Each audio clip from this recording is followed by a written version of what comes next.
Hello, everyone. Welcome back to the 12th night um, of quarantine with Jonathan. It's day 12, or the 12th night, um, which means once I tick today off on my little chart, I only have 2 more days in this room. Done 12 so far, like 300 hours or something, and we're getting towards the end of my time here. There'll be 2 more little videos after this one. Yeah, nearly done. How am I feeling about it? Well, this morning was a strange one. I slept really badly the night before, probably because I ended up sleeping yesterday for quite a long time. But it wasn't just that I couldn't sleep. I managed to get off, but my brain was running. I'd been playing chess quite late, and that's sometimes a bad idea. Chess can really make your brain run into overdrive, and like even when I haven't been in here, if I played chess quite a bit at night, I'm still running through all these different variations and all these different lines in my head, and I'm seeing like pieces moving around when I'm sleeping, like Queen's Gambit, Beth Harmon style, except probably all of the moves are bad and don't make sense. But yeah, it's really hard to switch off, so it's something that I should probably stop doing. But yeah, chess is a bit of a double-edged sword in here, because while it, like I mentioned in the previous video, it passes the time quite nicely. It gives me a real focus. It's probably the only thing I can do in here where I'm not thinking about the fact that I'm stuck in this room. It's the easiest way to escape from the room for a little bit in my head. But yeah, it does sort of almost like infect your brain after, where it's like all you can think about. I don't know if all chess players get that. I don't know if all chess players have trouble switching off. People at a high level of the game, they will spend hours and hours, maybe 8 hours a day to 10 hours a day training and practicing and reviewing lines and playing training games and doing puzzles and that sort of thing. So I wonder if it affects them in the same way, because for me, if you've been doing anything for a long time, really focusing on it for a long time, when you go to sleep, you end up dreaming about it, right? So I have chess dreams, which is not as fun as playing chess, put it that way. But yeah, anyway, I was doing that last night, streaming a little bit, even though no one was watching, apart from one friend who came in towards the end of a game, the last game where I ended up winning. So yeah, I turned on a stream that nobody watched, and then like basically talked to myself for a few hours. So it was a strange night. And then yeah, really really restless night where I didn't have any good quality of sleep, and I had weird dreams, and I woke up. I set the alarm at 9 so I can take my temperature and send it to the hotel. I've done that. Well, I do it twice a day, so I've done it like 25 times or something now. Yeah, and then tried to sleep again, not very successfully. Got up, and yeah, I felt pretty low this morning, and it's strange because although I'm coming to the end of the time, it's not getting easier like I thought it might do. With the sort of release date closer and closer, that it might. It's like it's almost like it doesn't matter. Like it's every day I spend in here now is too long. Every minute really is really hard. So this morning I was feeling pretty sorry for myself, and thinking along the lines of like this is really like one of the hardest things that I've ever done, and I stand by that. I've done some difficult things before in my life. I've done some difficult physical things and mental things, and new jobs and jobs you don't enjoy, and when you're at school and university and you're studying for tests and you have a lot of stress and a lot of pressure, thinking about like the hardest things that you've had to do in your life. This is up there, if not the hardest or the worst thing in some ways that I've ever had to do. And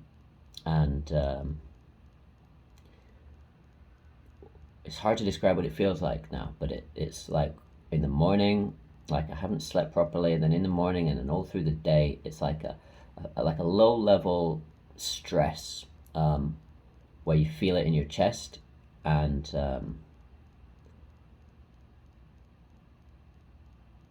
it's a sort of a stress where there's nothing you can really do that relieves it, because it's stress is a physiological response to some kind of pressure or some kind of danger, or external stimulus, and something's wrong, and your body's going into sort of fight or flight mode, and it has to deal with the problem.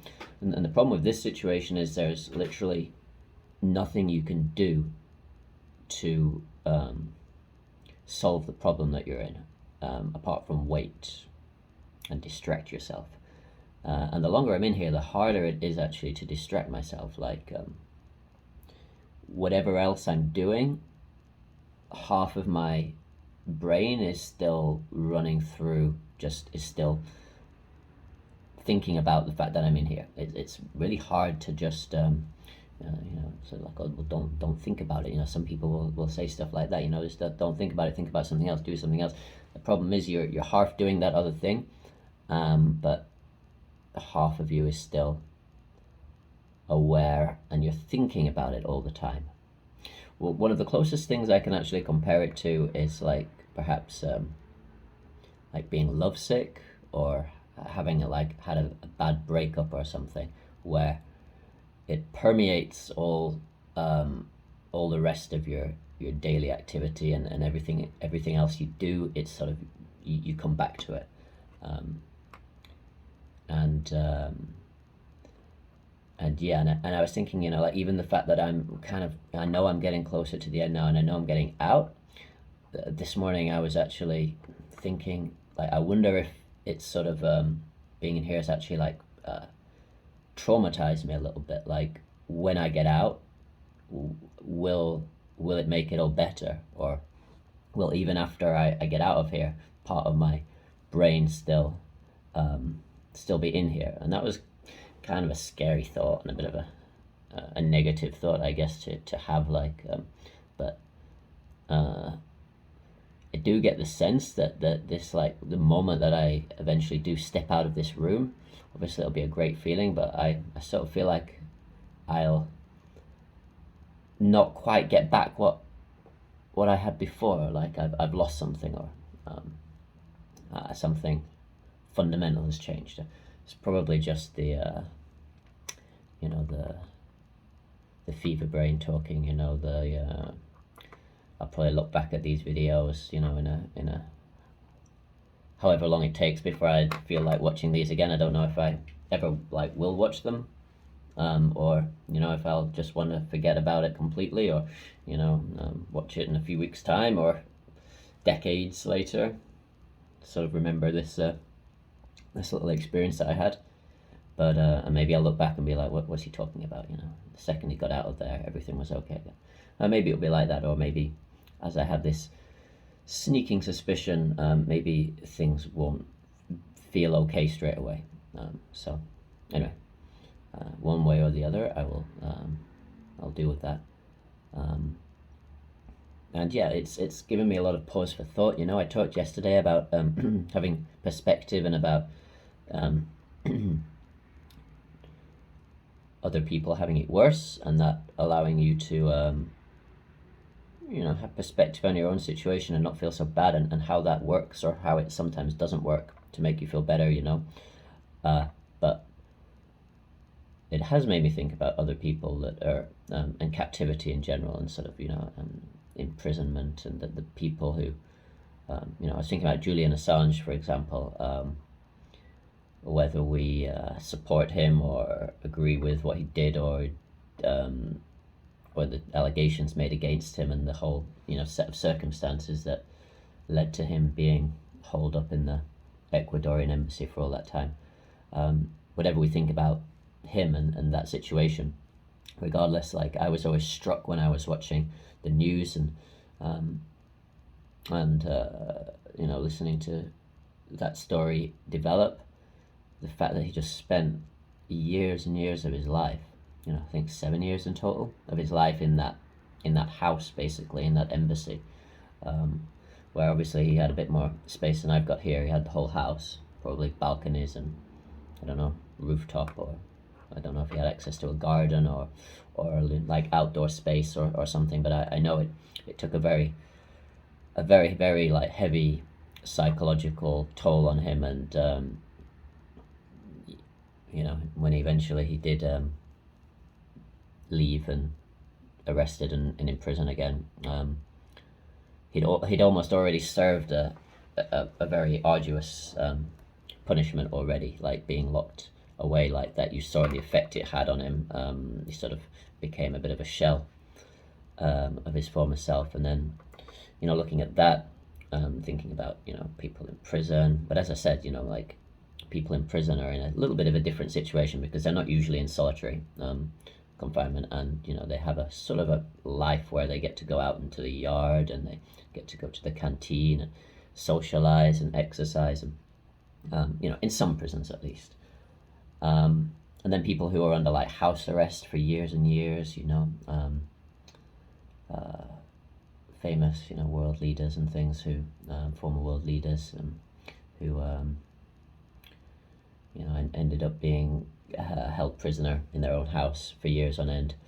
And it makes you realize how amazing those people are, that they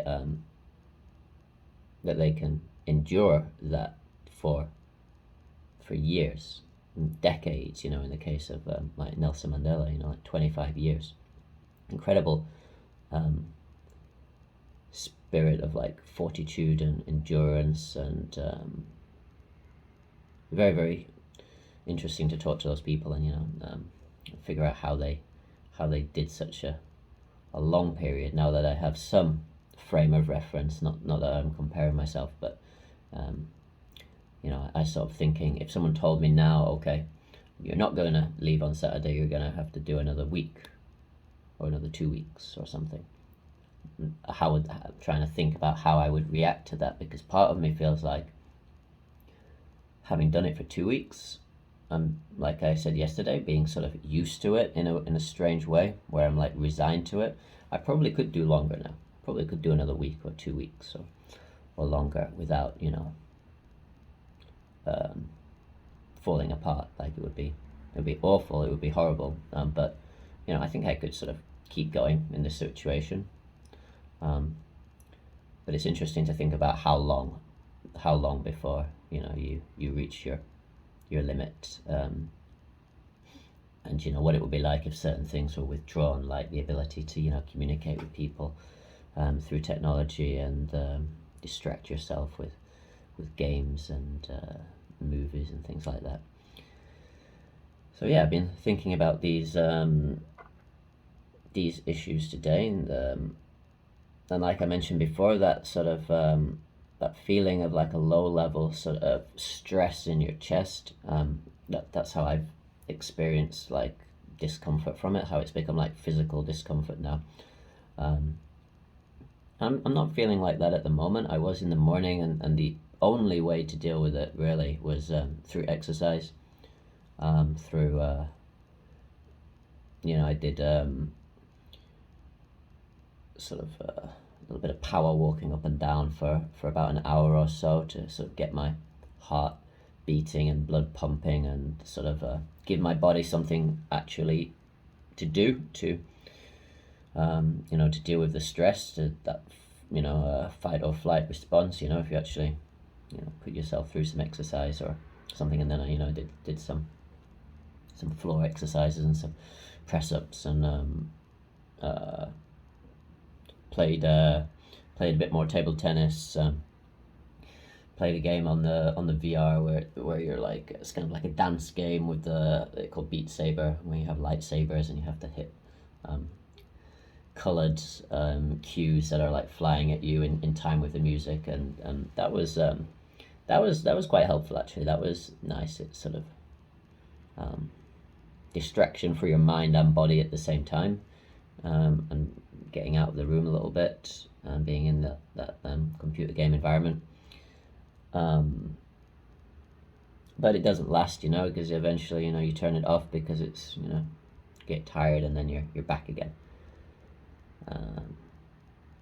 And so, yeah, that was the only way really that I found to deal with the that stressed feeling is exercise. So, well, there's exercise and then there's like beer. So one of those is probably a healthier way to deal with it. But when it gets to the evening and I'm tired, and then a few beers also helps mellow things out a little bit more. This definitely would have been harder if people hadn't brought me some beers. Not that I've been sitting in my room getting trashed every night. Usually it's just like maybe a couple of beers. It just takes the edge off a little bit, and stops you thinking, lets you maybe like enjoy the TV or whatever you're doing, be a little bit more free of the demons, holds them at bay a little bit. So yeah, that's been my my last 24 hours. This morning I was I listened to some music this morning as well on my headphones, which I hadn't been doing when I was walking around, and I even found myself like dancing around, doing sort of dad dance around the room with what little space I had. Something about yeah, and my mum actually told me that I could try that, like I could try dancing to some music in the room. And obviously feel a bit silly, and I'm not very good at dancing, but it is quite freeing. It is quite, you can sort of lose yourself in the music and dancing around a little bit. So yeah, I'm glad there's nobody to witness that, or no cameras in here. I hope there's not any cameras in here. You never know, do you? I mean, in Taiwan with their quarantine laws, you half wonder if they've sneaked cameras in and they're all sat downstairs watching you. There's some kind of big social experiment going on. Yeah, I'm sure that's not the case, but there we go. So I've discovered, a bit of dancing can make you feel a bit better. Exercise, that sort of stuff, and yeah, in a couple of hours it will be time to tick off day 12 on the chart, which will just leave day 13 and day 14. Had a call from the Epidemic Control Center this morning talking about the day 14 PCR test. Unfortunately, I'm not going to get to go on my day trip to the hospital, which I was kind of looking forward to it, getting in a taxi and being driven through the city to get a little bit of a break. But apparently they have a bus, and that's going to pull outside the hotel. Like I think I mentioned in a previous video, someone had told me that that's how it was for them. So yeah, I've now confirmed that's what's going to happen. They're going to pull a bus up outside the hotel. I'm going to get on and have my swab done, and then go back to my room. So it's probably only going to be like 5 minutes out of the day, but even that is something to look forward to. Even walking down the corridor and going down the lift and stepping outside onto the street for a few seconds at this stage is sounds nice. Sounds fun. And then of course, once that's done, it's day 14. It's time to pack and time to get ready to get out of here. I don't actually know. I need to check with the hotel, like exactly if there's an exact time where I'm officially free. whether or not it's midnight on day 14 or whether it's, you know, like 9 o'clock on day 15, or I'm not sure exactly what time the clock started. Because I mean, I got here at like midnight, like as it became day 1. So the end of day 14 midnight technically should be the 14 days, I think.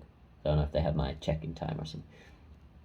I don't know, like, it's not important really, but if I was allowed to leave at midnight on the 14th, obviously, you know, I check out in the morning, and I'm not going to be walking down the street with all my bags and things at midnight on a Friday night. But that would be a nice thing if I was able to leave at midnight on the 14th and then walk around.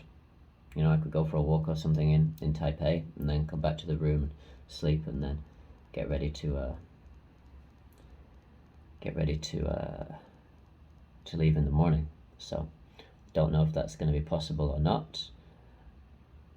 I suspect the hotel will kind of tell me no, like it's until the morning. I think it will be easier for them to organize that. I don't know if they want me